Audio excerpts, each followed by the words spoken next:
The Iran war, we're 3 weeks in. Started on 28th of February 2026. We're now on 24th of March. And one of the big questions is it consistent with Trump's declared strategy and policy aims of America first? So the United States aims, the media seems very flustered about and uncertain of what the aims are, but the American spokesman have made it fairly clear. The maximum aim is unconditional surrender of Iran. They're looking for a regime change if they can get it.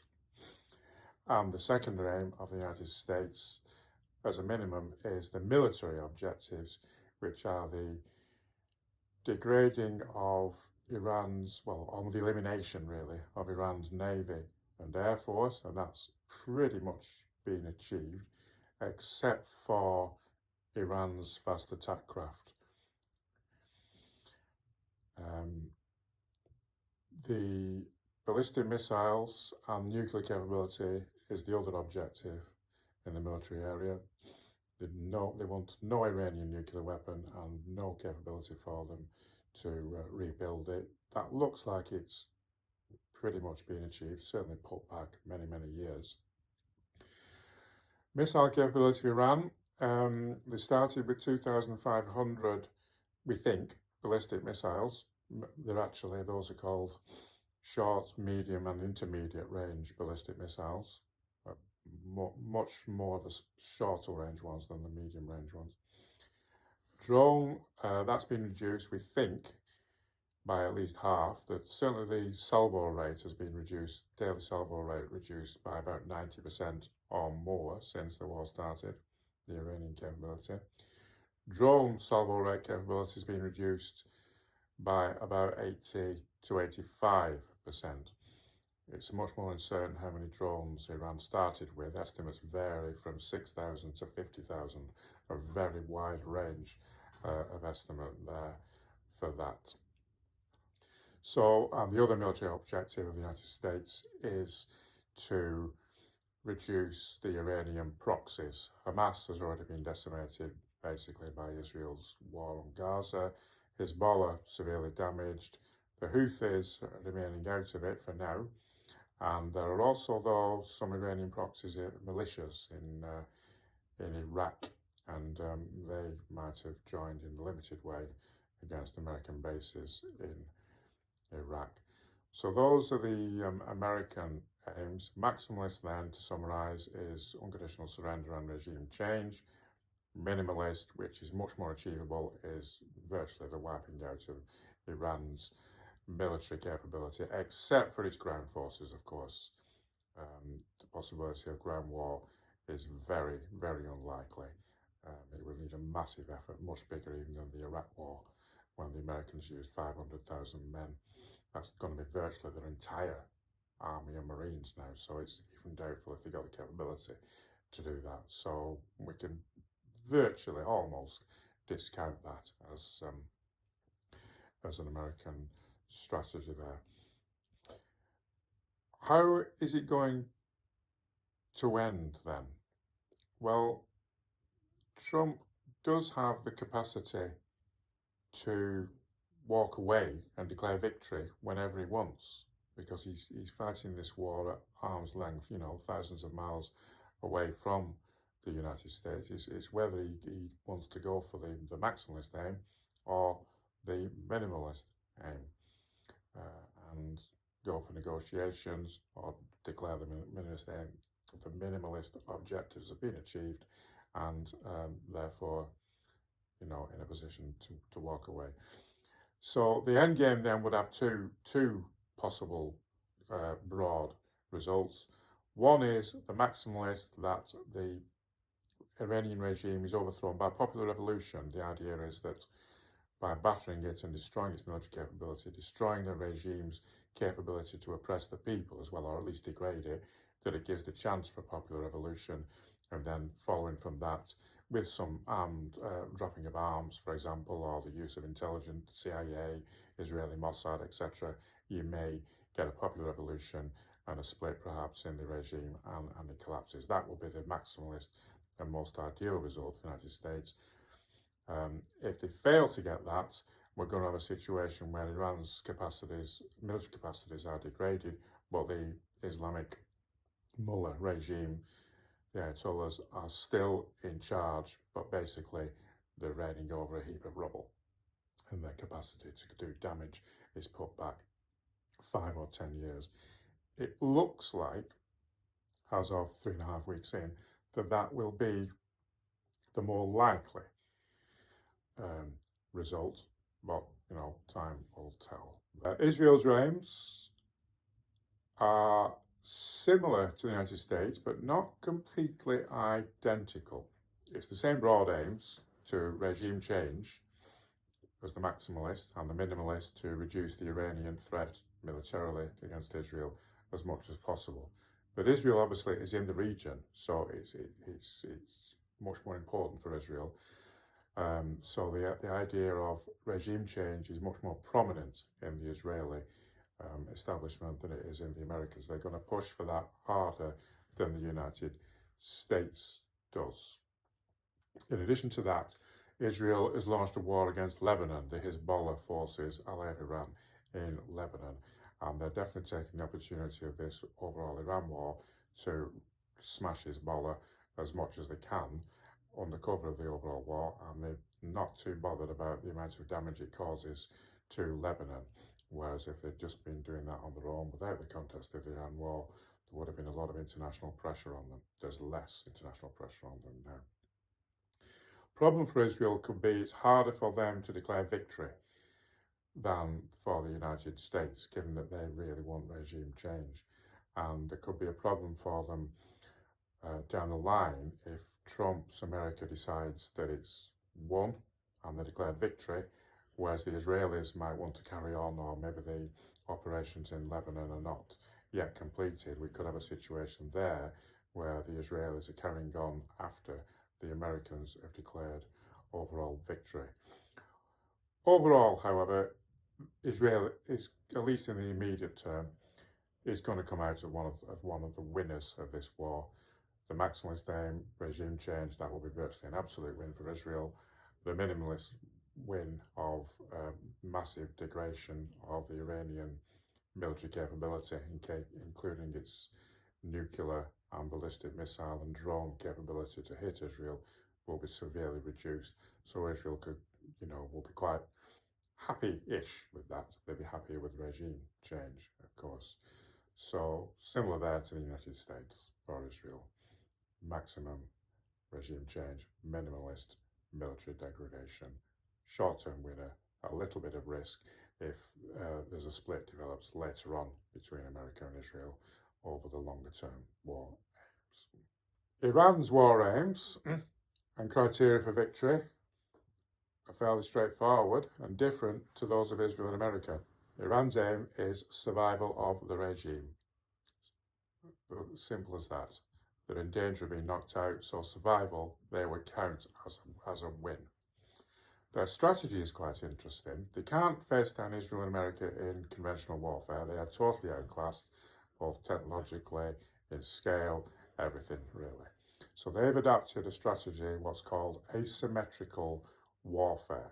They're striking back at their opponents in areas where Iran has a relative advantage. So their strongest card, it's emerging now, is economic. They control the bottleneck of oil supplies for the world called the Straits of Hormuz. The Middle East produces approximately 25% of the world's oil and gas. And of that, 20% of the world total is exported via these narrow Straits of Hormuz. Iran, it varies in length. You've seen it on the map where it is. It's 20 miles at its narrowest point. Iran has got a real hold on that, and it's difficult for the United States Navy to go in there without taking losses, because it exposes them to short-range warfare, which is one of Iran's advantages. They've got minefields, they've got small, fast attack craft boats, they've got short-range drones, even artillery fire could reach into that strait. So the Americans really don't want to go in there unless they have to. So that's Iran's strongest card, and by squeezing the world's oil supply exports. They're putting a pressure on the economic situation globally, and that's something that Donald Trump cares about because it affects global markets and it's a vulnerability for Trump and for America. America itself is relatively self-sufficient in oil, but the global situation and America's trading partners and allies are going to be much more affected. The other thing the Iranians are doing is they've struck back directly against America's Gulf allies. That's Saudi Arabia and what's called the Gulf Cooperation Council. So that's Kuwait, Bahrain, Qatar, the United Arab Emirates, and Oman. There are American bases in this area in Kuwait, well, in fact, in virtually all of them, in Kuwait, Saudi Arabia, big one in Oman, and in the deserts of the UAE. The Gulf countries thought that the presence of the American bases and American support would keep them out of this war. That has failed, so they're going to be re-questioning that at the end of this. And they're also surprised by the Iranian attacks, not just on the oil infrastructure of these countries, but just hitting them on the civilian side of things. They are vulnerable because Iran, as I said, has got a lot more short-range weapons than long-range ones, and the defences of this area are less than American bases and less than Israel's defences as well. So Iran has made quite a commitment there, striking a weakness. That's their strategy, strike at what is relative American weakness. So that's economic, America's allies, and indirectly to try and put political pressure on Donald Trump's America to end this war as soon as possible, leaving Iran intact. And it's going quite well for Iran, actually, surprisingly well, this strategy. At the moment, we're in a situation where there might be negotiations, there might not be. America is looking for a way out, so this strategy of survival for Iran has worked okay. But of course, they have been decimated militarily, so they may survive, but they may, Ayatollahs may be in charge of a very weakened heap of rubble. That's a bit of an exaggeration, but Iran has suffered big material losses there.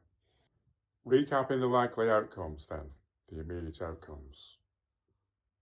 The minimalist outcome for the Americans and Israel is military defeat for Iran, but the regime remaining in place. They're well on the way to getting that. As I said earlier, daily salvos of ballistic missiles reduced by 90%. It may well be more than that now. Drone reduction by 80%. Launchers reduced from 450 to 100, and Iran is in danger, we think, of running out of ballistic missiles. They're in a use them or lose them situation. So Iran's ballistic missiles will run out first. Next, running out of ammunition will be the very costly and sophisticated interceptor missiles that Israel has and that America has supplied to its Gulf allies and of course uses itself. And then the Iranian drones, which could be up to 50,000 stockpile, and they will last longer, but of course they can't cause as much damage as ballistic missiles there. So Iran will retain basically its army and not much else, but it won't be reduced to nothing. It will be able to still do a trickle of launches. It's very unlikely that the Americans and Israelis will get 100% of the missile and drone capability. So they'll still be able to launch the odd attack, keep the war going in that sense as well, but at a very, very low level. The maximalist outcome, the other outcome, is that the Iranian regime will be overthrown by popular revolution. That's the only way. The Americans don't really have the ground capability to invade. They've sent 5,000 Marines to this area. That's enough maybe to seize this oil terminal at Cargill and possibly maybe seize the northern shore of the Straits of Hormuz, but it doesn't really look enough even to do that. So unless that can trigger a revolution amongst the populace in Iran or create a split in the army, it may just be there that they're there as an additional tool, a bluff by the Americans there. If there is regime change, we don't know what's coming next. We're then in an Iraq situation. We don't know whether Iran's going to have a relatively smooth transition to democracy, or whether there's going to be kind of civil war in Iran. And be aware also that Iran is it's Shia Muslim, pretty much all of it, but ethnically only 60% of the Iranian population of 90 million is Persian. There are minorities. The next biggest minority is Azeris, 25%. They're adjacent to the country of Azerbaijan, just on the Caspian Sea to the north of Iran. There's a Kurdish minority as well that has been struggling for independence from Iran, Iraq, Turkey and Syria for decades. And there are other minorities, an Arab minority in the southwest around the oil fields of Abadan. And there are Turkmen minorities in the northeast, adjacent to Central Asia, and also Baluchi minorities in the southeast, adjacent to Pakistan. Now, whether there'll be a push for separatism from any of these groups, again, we don't know. So, regime change, yes, it's a very bad regime, but as with Iraq and with Libya and with Syria and all these other interventions we've had in the Middle East, there's this uncertainty of what comes next. It could be worse. It could be better, but it could be worse. So that's up in the air and down the line there. So those are the two alternatives then. Regime change with a certain amount of uncertainty afterwards of what comes next, or regime in place but very degraded and the threats removed, at least for quite a number of years. The nuclear threat removed, the ballistic missile threat removed, and Iran's military capabilities generally degraded. It may still have a chokehold though on this Straits of Hormuz, and that again is an uncertainty there with that. The world economy is going to be hit, is being hit by this Middle Eastern wall. There's a lot of wild speculation. Some commentators saying, oh, the world economy is going to be destroyed. Let's try and delineate which bits are going to be hurt more than others. Energy market obviously is central. So 25% of the world oil and gas production comes from this region, from Iran, from the southern parts of the Persian Gulf, and also Iraq is a major oil exporter and normally exports again via sea, via the Strait of Hormuz. 20% of that is exported. The rest is consumed in the region. Saudi Arabia, a surprising large consumer actually, considering its small population. It also has some alternative export routes, Saudi Arabia. There's a pipeline that goes from the oil fields, which are in the east of Saudi Arabia, adjacent to the Gulf. A pipeline goes across down to the Red Sea. Its capacity is 5% or 5 billion barrels, 5 million barrels, per day of oil. It's not been at that full amount normally. It could increase to that. And the UAE has also got a pipeline that bypasses the Strait of Hormuz, capacity there 2 million barrels. So they could eke into this 20 million deficit, but certainly not overcome it. And the release of strategic oil reserves has also happened in the Western countries. Again, it has to be spread out over a period of time. It will ease things, but it's not, even in combination with the other things, going to solve this problem.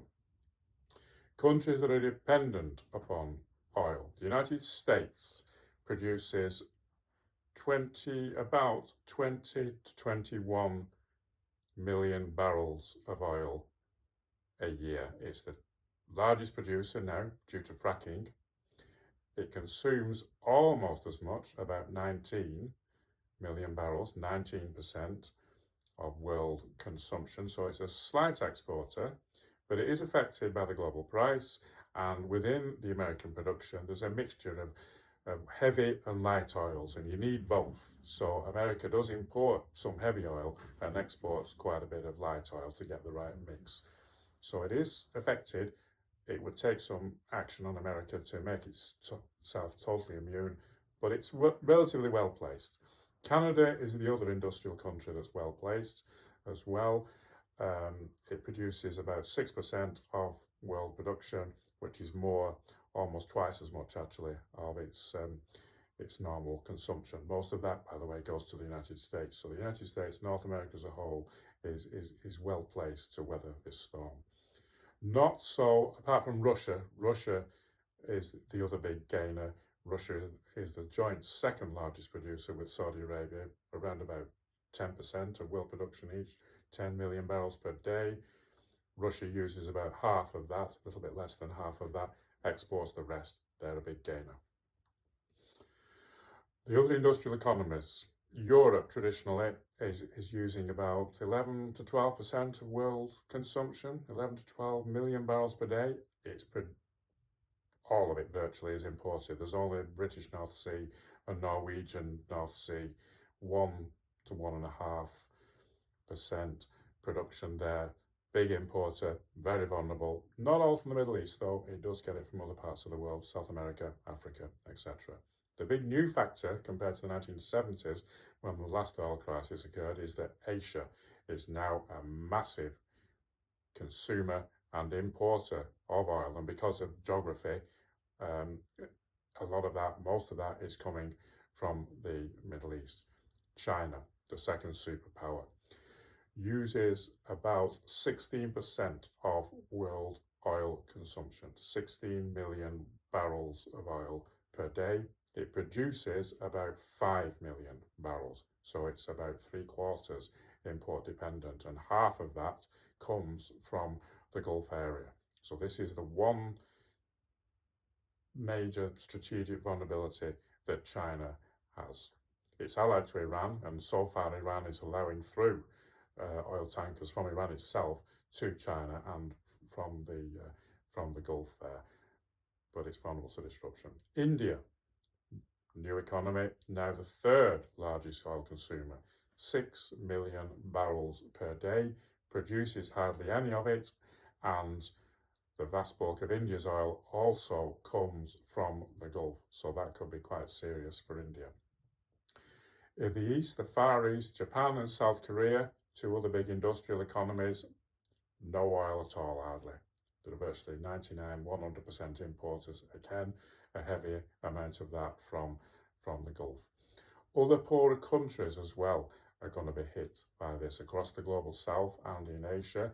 And at the time of the podcast, already just 2 countries have already announced fuel rationing. These are the Philippines, one of the poorer countries, and it could well be followed by some other countries in that area. Bangladesh, Pakistan, Vietnam are very vulnerable, poor countries, big importers, not much oil themselves, not much strategic reserves. And in Europe, Slovenia is the first country to have announced fuel rationing already. Brazil is a roughly in balance. Australia imports some oil from the Middle East, about 30%. It could find it from other places. So the disruption of the energy market then is quite variable in different parts of the world. Some gainers, more losers on the whole. Energy, of course, affects the whole economy because of transportation. All goods basically have to be moved around, so energy costs going up are going to affect indirectly all other areas. One of the lesser known ones that we've become alerted to is food supply. Fertilizers are a byproduct of oil production, and 20% again of the world fertilizer production goes through this Straits of Hormuz from the Middle East. Again, it's going to affect basically the same countries that I mentioned that are oil importers. It's going to hurt across the poorer countries of the global south as well. Africa could be quite badly hit by this. The third area is financial markets. The Gulf states are quite considerable financial players now they try to diversify their economy away from oil, but it's most important this because Donald Trump, coming from a business background, actually cares about financial markets. It's a vulnerability for the Trump presidency, the Trump attitude to the world, and by default to the United States. So that is something that Iran has spotted, and it could be one of the pressures on Donald Trump to try and get America out if he sees the stock markets or market volatility generally going haywire. That could start to affect his domestic support in the United States. So you've always got to think that war is not just about bombs and missiles and military things. War is an instrument of politics, and the global security system is linked in with the global economic system. There's overflow onto the economic system with something of this scale. Summarising the effects on the global economy then, analysts have said that it's worse than the 1970s oil shocks, which caused the biggest recession since World War II, and they're saying that it's the worst since the 1930s. Could be equivalent to the Great Depression of the 1930s if things get worse, but we don't know. Not yet. So somewhere between the 1930s and the 1970s is the likely effect. There's going to be an effect, whatever. Even if it ends today, there will be an effect because there's a long tail of repairing the oil supplies and getting supply lines back to normal and so forth, restocking things. So there's going to be some effect even on the most favourable situation. There are going to be other wider world effects as well, not just economic. So the big thing to say here is, despite fears and rumours, this is not World War III. World War III means you've got China and Russia lined up in a close to nuclear confrontation with the United States and any remaining allies the United States has. We're not there at that position yet. Ukraine and Taiwan are far more important to Russia and China respectively than Iran is. China and Russia support Iran, but it's support short of alliance. Russia has something called a strategic partnership, which is good relations, but it's not a military alliance. It doesn't commit Russia to come in militarily to support Iran, and the same for China. Types of support they're giving, Russia and China to Iran: intelligence support, they've got satellite capability to see what's happening there, supply of drones, possibly, spare parts, machinery that's going into ballistic missile production, banking support, allowing Iran, of course, is under sanctions from the West and America, so is Russia. So Russia certainly has allowed Iran to use the Russian banking system, which is surviving and independent there, and as long as they're being paid in Chinese currency. So indirectly, they're supporting the Iran financially there. And obviously, oil is the other big link. Russia gains tremendously. It's probably the biggest gainer outside of Israel, certainly the biggest in terms of oil price. China and India, as I mentioned, big importers of Iranian oil, but Iran is letting them through. It's letting the Chinese and Indian tankers through there, letting its allies through, but just blocking the Western ones. So there's some silver lining, let's say. It's not good for China and India that their oil supplies are under threat and the price is going up, but at least they're letting it through there. The United States relations with its allies, especially NATO and Europe, are going to be further strained by this Iran war. They're already bad under Donald Trump, as it is. He's called for support at various stages from his European allies. He doesn't need it militarily, but it's useful political cover. It might be useful to cover negotiations as well. They've refused. NATO, Europe, basically everybody has refused to enter this war on the side of the United States. They refused to help in any possible convoying of the oil routes, and this has further irritated Donald Trump's America and the America First policy. It's creating a further divide within the Western bloc between the United States and its new America First policy and the remainder of the West, especially Europe, who are sticking to the old order, even though they've accepted that the old world order is pretty much gone, and they're going to be in dire trouble to try and reconstitute it without the United States there, and with the other giants of the world, Russia, China, even India against it as well. So those strains are going to continue, and the multipolar world that's developing, this is a further step really in that direction. Of course, within this new emerging world order, the power battle between America and China is central and will remain central for years and decades ahead. So some people have said this is a opening salvo or a chess move, perhaps, by the United States against China. One vulnerability, its oil and energy supplies. Linking that with Venezuela as well, which has just happened, was a Chinese ally. Oil supplies are cut off from Venezuela to China there. Europe, big loser, as I say, split from the United States further, and it's further revealed Europe's lack of reduction in influence, almost helpless, really. They're down to what my friend Professor Percival calls moan value only, calling for de-escalation and so forth, but they've no power. They can't do hardly anything about this. They've no out-of-area military capability to the Middle East. As I said, they're very dependent on oil, much more than the United States is. So even as a bloc, they're behind the curve. And this crisis, this war in the Middle East, has exposed that further.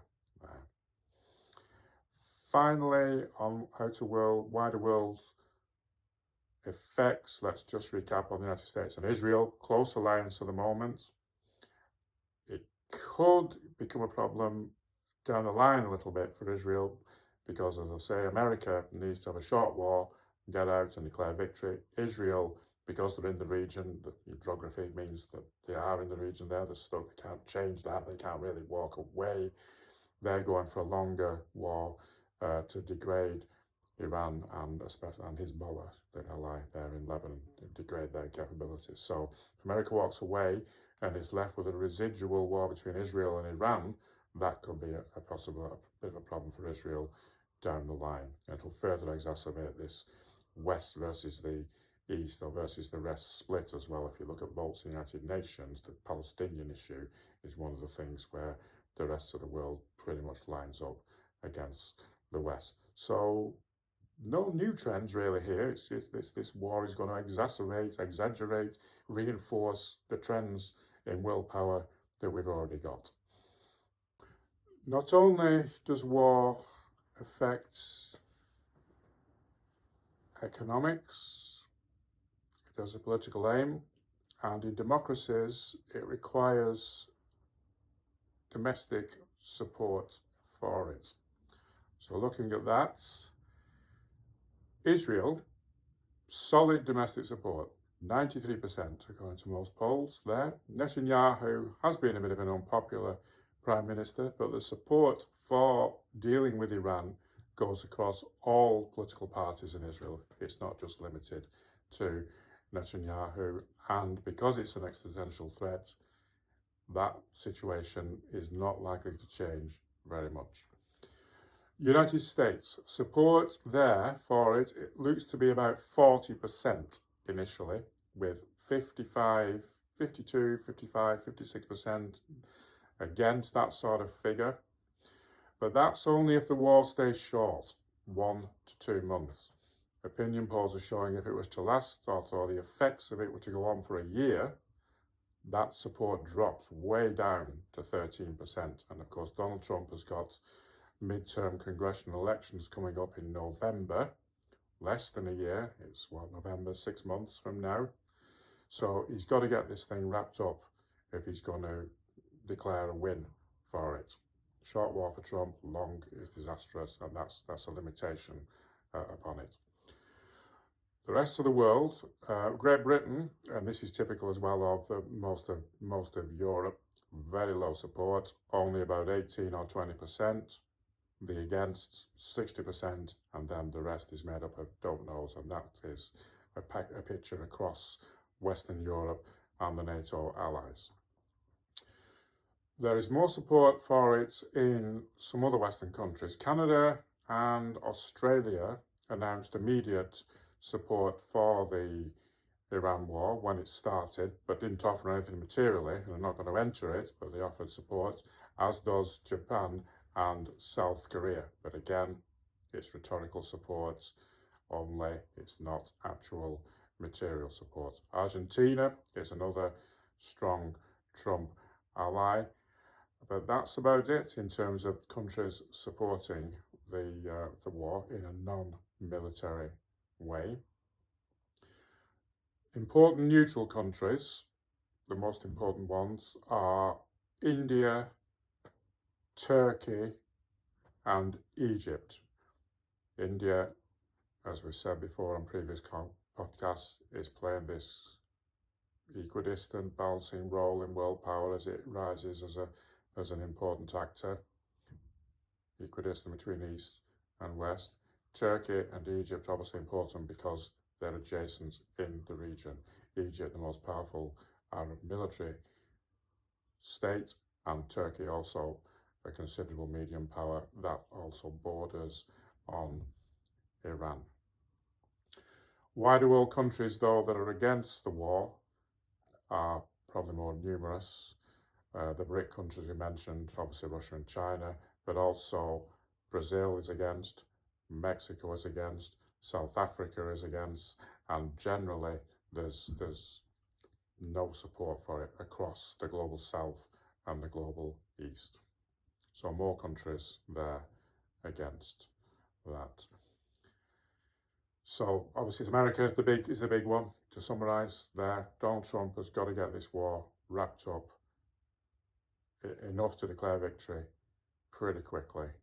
Otherwise, we're going to see, won't go to a Vietnam situation, I don't think, but you know, if it drags on, he's going to be in dire trouble. I don't think Trump is so stupid to let it drag on. Rather than letting get in those sort of straits, he will just declare victory and leave. And because of America's geostrategic position, he is in a position to leave there. So we'll go on next to a summary of the winners and the losers. There is a school of thought, of course, that war is just horrible and nobody wins from war in an absolute sense. But relatively, we do get some winners. But nonetheless, my list of losers is going to be larger than my list of winners. So we'll start with the winners, and bear in mind this can mean, on balance, relative winners. Losing less than others. Yeah, I suppose, right, you're right. Losing less than others, but balancing where they might win in some areas and lose in others as well. Israel is top of my winner list, as I mentioned before.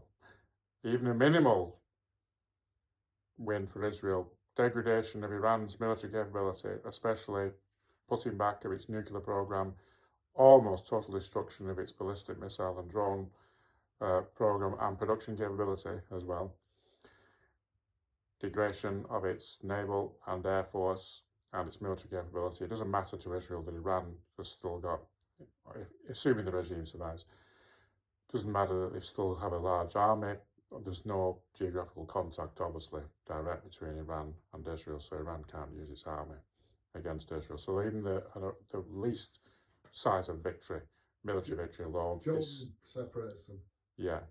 Jordan, Syria and Iraq. It's about 1,000 miles, I think, between Israel and the western borders of Iran. So even the least victory for Israel is still a victory for it. If they were to get regime change, even if the regime change was to lead to chaos, internal chaos or separatism or civil war or whatever in Iran, Israel, from a selfish, self-interest, strategic point of view, isn't bothered about that. It's not threatening them. You know, they might lament it, you know, from a humanitarian point of view, but that's still a win for Israel. The only downside for Israel, as I mentioned, is if it drags on or if America pulls out and a bit of a split was to develop between America and Israel, that could be a problem, but it's down the line that's certainly not going to happen immediately. Second biggest winner, Russia. Russia is gaining from the oil price increase. That's boosting its finances. America has already suspended the oil sanctions on Russia in an attempt to try and stabilize the world oil markets. That may well carry on. Depends how long Iran keeps the Straits of Hormuz shut. So big winner there for Russia. Plus the attention of the media and the world is gone this Middle Eastern war, not on the Ukraine war. The attention of the American politicians, the power elite, the establishment. Much to the lament of the Europeans, who are big supporters of Ukraine, America much more ambiguous, the attention has been drawn away from Ukraine, focused on the Middle East. Win for Russia there, definitely. Also, Russia could emerge, not certain this, could emerge as a possible diplomatic arbiter. Putin is on good terms with Iran, and reasonable terms as well, still with America. He may offer his diplomatic arbitration situation there to Donald Trump, further improve his relations with America, and of course the price will be concessions by the US on Ukraine. Third big winner, no real winners in the West. We'll leave America aside for a moment. Canada is the only industrial power in the West that is an oil exporter and are relatively immune from the economic effects. And as I've said, they've jumped in right at the beginning to say, we're supporting this war, not militarily, but we're supporting it. So repairing the relations a little bit with Donald Trump's America, oil exporter, price goes up, revenue in, least affected by globalization of the big G7 economies. Canada, I think, has got to be a slight winner out of this.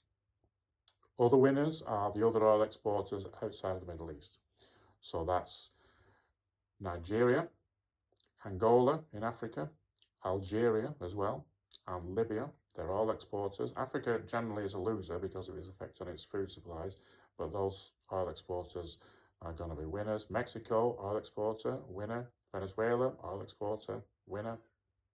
Some of the Central Asian countries, as well as Russia, are medium-sized oil exporters. Azerbaijan on the Caspian Sea there, Kazakhstan and Turkmenistan, all oil producers and exporters, and of course they can export it via Russia to the big customer, China. And finally on the list of winners, I think, is anybody in any country who wants to have more sovereignty and self-sufficiency in the economic area. Their arguments will be boosted by this, that globalization, which I'm going to mention later, is one of the losers. This is gets to their mill, as it were. They're going to say, look, we don't want to be dependent on these volatile areas of the world in energy or in other things, and it's about time we got a bit more self-sufficient.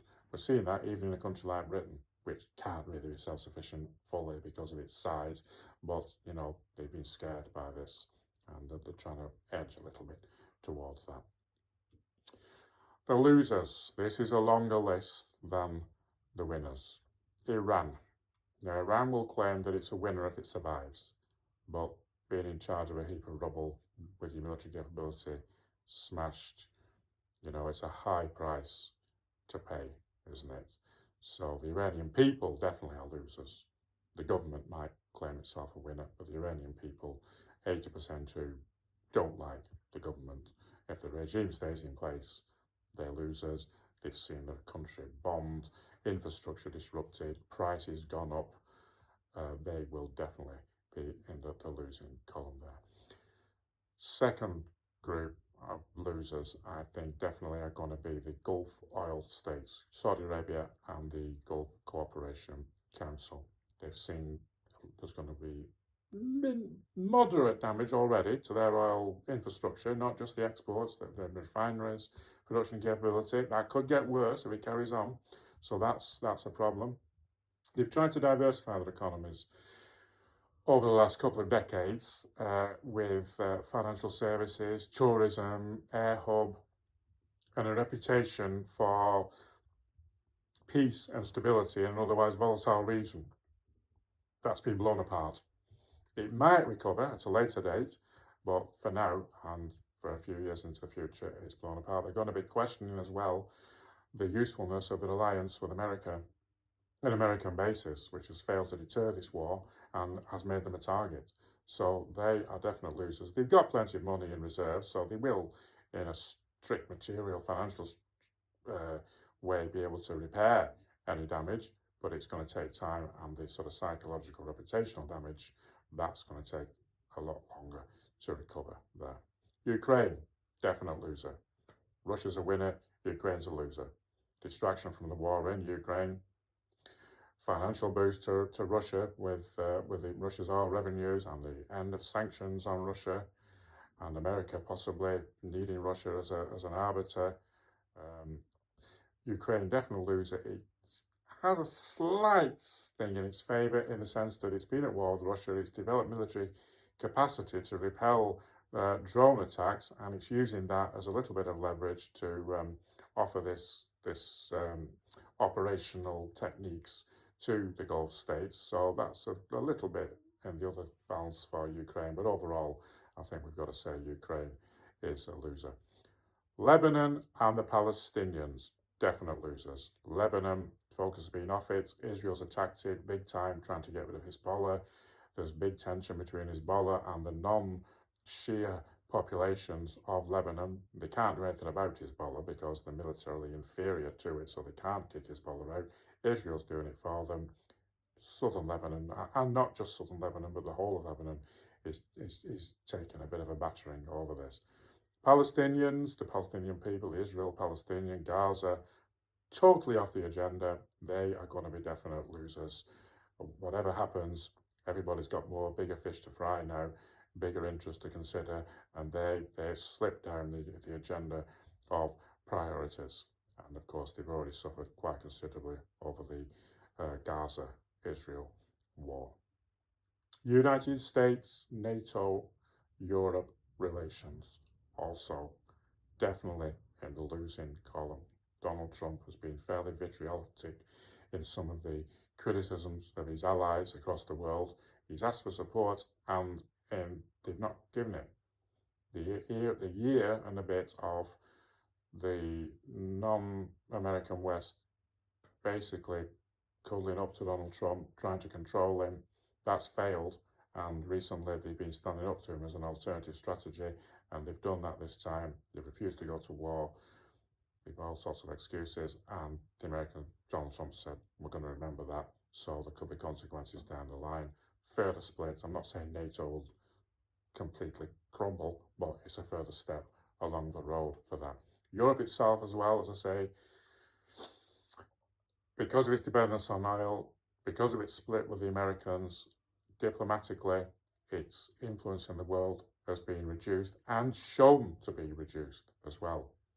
Regions of European countries just on their own, they are no longer the top rank of world power. They're medium powers. Without America, they're struggling.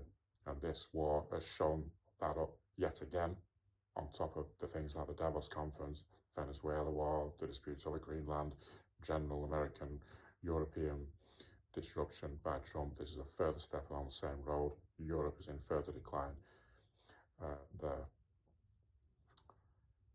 Globalization, economic globalization, definite loser. Again, disruption to the oil supplies. Countries have suddenly realised, how vulnerable they are, how globalization, it might in really smooth times be strictly in accountancy terms, a beneficial thing, but they've seen how vulnerable it can be, easy to disrupt as a knock-on effect, and various countries, and we've already gone through the list of the ones that are most affected by the disruption to the energy supply, which affects everything, of course, and food supply. So there's definitely going to be a push in various countries as best they can. Some are going to be able to do it better than others for more self-sufficiency and control of their own resources and looking for alternative supplies as well outside of the Middle East and areas that they deem to be unstable or where they're deemed to be enemy countries. The global south and the global east, again, are amongst the bigger, on the whole, there are exceptions, but on the whole, the bigger losers. They're poorer countries. If the price of oil and gas is going to go up, then they're going to be to the back of the queue, aren't they, for supplies. So there's going to be disruption to them. Price is going to go up, which they can't afford, basically. Food supply is going to be affected. Poorer countries, Africa, I mentioned already, other places. So on the whole, unless you're an oil exporter or unless you're self-sufficient in energy and you're in that area, you're in the list of losers, I'm afraid. Finally, final list of losers, non-Western US governments. Doesn't really matter which party's in power, whether it's a left wing or a right wing. If you're in power in the West, leaving aside the United States, and possibly Canada, I've mentioned that Canada is fairly well cushioned for it, they're going to get the blame off their electorates for any disruption that affects them. And as we've seen, a whole lot of them, most of them, are in the vulnerable column, and they're going to suffer in terms of elections there. So that's more or less wraps it up, and I'll just leave you with one question then in the air to think about whether it's a winner or a loser. Is Donald Trump himself. Has he done the right thing, or has he pushed the boat out too far and overstretched himself and got himself into a trap, a semi-trap, that he's going to find difficulty pulling out with? Other than short war, he can just about claim a win. Long war, problem. Those were the guiding things, but I think that's an area for any questions and for debate, really. Okay, thank you very much. The war is still going on. Let's see, we don't know how long.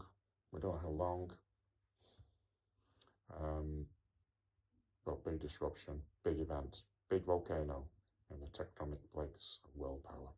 Thank you.